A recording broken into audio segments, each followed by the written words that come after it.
আলাইকুম ভাই বোনেরা, সবাই কেমন আছেন? আশা করি আপনারা আলহামদুলিল্লাহ আমি ভালো আছি। নতুন ফ্যামিলি ব্লগারে জানাই স্বাগত। এইদিকে তো এত সকালে উঠতে পারবো, উঠে রেডি হতে পারবো, এটাই আমার কাছে অনেক। কিন্তু আজকে আমি অনেক খুশিতে রেডি হয়েছি যে যেতে হবে, আমাদের বাচ্চার আজকে করাবে, সুন্নতে করাবে, তাই তো এত সকালে তাই একটু হালকা করে রেডি হয়ে গেছে। বাসায় গেলে তো এখন যাবোই, আস্তে আস্তে তো রাত হবে, তাই দেখতে আমাকে কেমন লাগছে অবশ্যই বলবেন। আর ছোট বাচ্চা, ওর জন্য একটু দোয়া করবেন। ওর সুন্নতে করানো হবে আজকে, শুক্রবার দিন। আজকে সবাইকে জানাই জুম্মা মোবারক। 3 দিন যাবৎ বৃষ্টি হচ্ছে, দেখেন টপ ভরে এদিকে পানি দিয়ে আর কি, এই পানিতে টুমটুম করছে, সবুজ হয়ে উঠছে গাছগুলো। আর এটা তো পুরো বইরে গেছে, বোতলে রাখছে, বোতলই বইরে গেছে। এটা শুধু মনে হয় পানি ঢুকে নাই। পয়সা গাছ,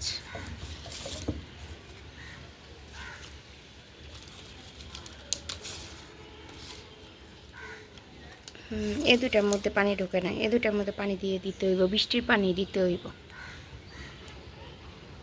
সকালে আমি কিন্তু রেডি হয়ে আছি, আর এদিক দিয়ে আমার শাশুড়ি মা খালি ফোন দিতেছে, ওকে তো হলুদ দিয়ে গোসল করা হবে, তারপরে সুন্নতে করানো হবে, তাই। আর এদিকে তারপরে আমরা বের হয়ে গেলাম। আর এখানে কিন্তু প্রথমেই কিন্তু আমাদের যাওয়ার পরে কিন্তু নাস্তা খেতে দিয়েছে।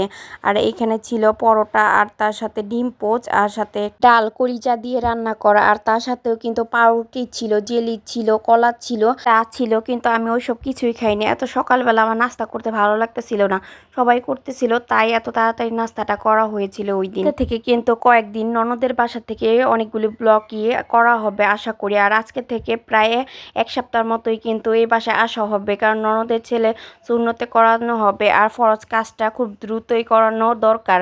তাই ওর মা বাবারা অনেক দিন যাবতই কিন্তু ডিসাইড করতেছিল, কিন্তু ভয়ে ভয়ে করাইতে পারতেছিল না। অবশেষে কিন্তু আজকেই করানো হবে, তাই ওর জন্য কিন্তু হলুদ বাড়তেছিল ওর মা, কিন্তু রাজি হইতেছিল না যে হলুদ দিবে। ও বলতেছিল গন্ধ আসবে, আমি দিব না। আবার বলতেছে আমি কিন্তু চেহারায় দিব না। কিন্তু আমি শুনেছি ওদের ওইখানে নাকি হলুদ দেওয়ার পরেই গোসল করানো হয়, তারপরেই কিন্তু ওকে সুন্নতে করানো হবে। আর ওকে কিন্তু হসপিটালে করানো হয়নি, বাসায় করানো হয়েছিল সবার সামনে।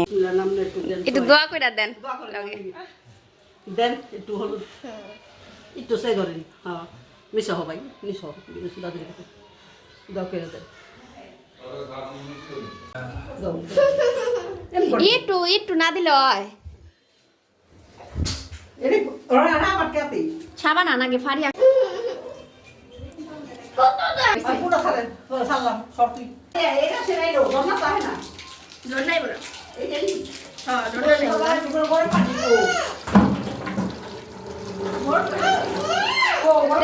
আগে মুখটা ধুয়ে লন, পরে করেন নে।